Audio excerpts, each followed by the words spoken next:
Des solutions gagnantes pour vous aider à faire plus de chiffre d'affaires. En voici une très très simple et très efficace, la recommandation.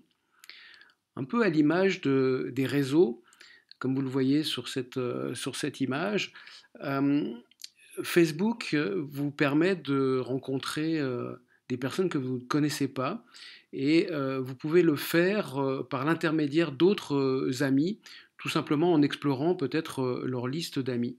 C'est d'ailleurs une bonne idée d'utiliser la recommandation sur Facebook et de développer votre réseau professionnel sur Facebook. On y reviendra une autre fois. Mais la recommandation, c'est quelque chose de beaucoup plus simple. C'est une technique qui est très ancienne et qui existait bien avant les réseaux sociaux. La recommandation, c'est quoi? Ça consiste simplement à demander à quelqu'un que vous avez rencontré, en partant du principe que quand vous rencontrez quelqu'un, ça se passe plutôt bien et que vous pouvez optimiser en fait finalement ce contact. Il s'agit simplement de demander avec des mots très simples si la personne qui est en face de vous peut vous recommander un contact ou vous donner l'adresse, le téléphone ou le nom d'un autre décideur qui pourrait être intéressé à faire de la publicité sur votre radio. En fait, la recommandation, il faut l'utiliser de manière très naturelle, avec votre style. Il ne faut pas forcément apprendre des phrases par cœur. Il faut être sincère et vous verrez que ça fonctionne très très bien. Bien souvent, vous n'utilisez pas la recommandation parce que vous n'osez pas.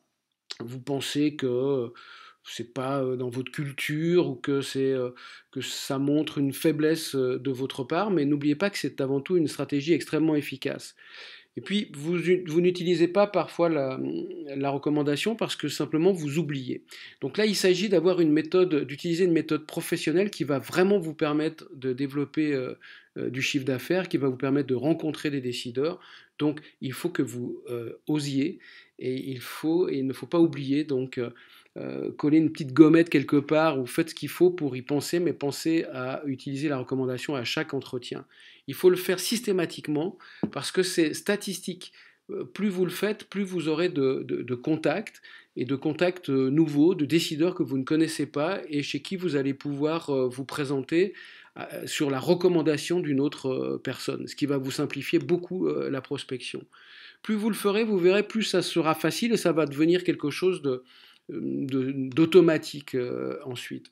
Parce qu'en fait, la recommandation, elle vous permet de butiner de décideur en décideur. C'est-à-dire que si vous avez rencontré un décideur, et en principe, vous ne devriez rencontrer que des décideurs, eh bien, si vous posez la question à un décideur, le décideur va vous donner le contact d'un autre décideur.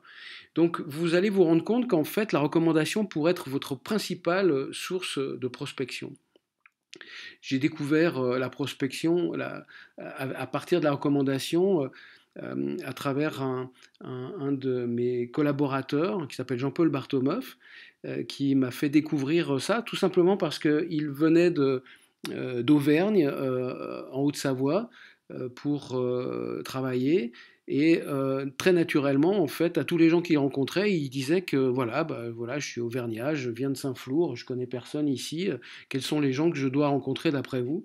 Et tout le monde, en fait, se faisait un plaisir de donner à Jean-Paul des contacts que Jean-Paul exploitait rapidement et qui lui a permis très très rapidement, après quelques semaines, quelques mois, d'avoir un tissu relationnel de décideurs dans la région extrêmement important. Et en plus, le fait que ces personnes se connaissent entre elles et qu'elles connaissent Jean-Paul, un peu comme cette première image du réseau que je vous ai montré, eh bien, ça a permis de renforcer la qualité de son réseau relationnel et ça lui a permis très très vite d'être un vendeur exceptionnel dans la région.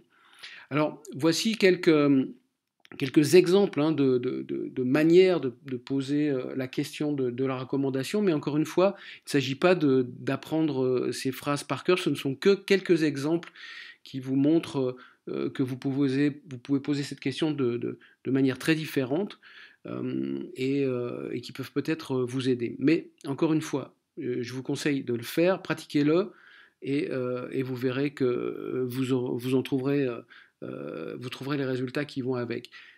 Vous avez envie d'essayer, c'est certain. Peut-être que vous avez des retenues, mais vous savez que, par exemple, Jean-Paul, lui, il a réussi grâce à la recommandation et que les commerciaux qui ont mis en application en fait cette technique ont tous réussi à développer leur chiffre d'affaires. Donc je vous conseille fortement d'essayer.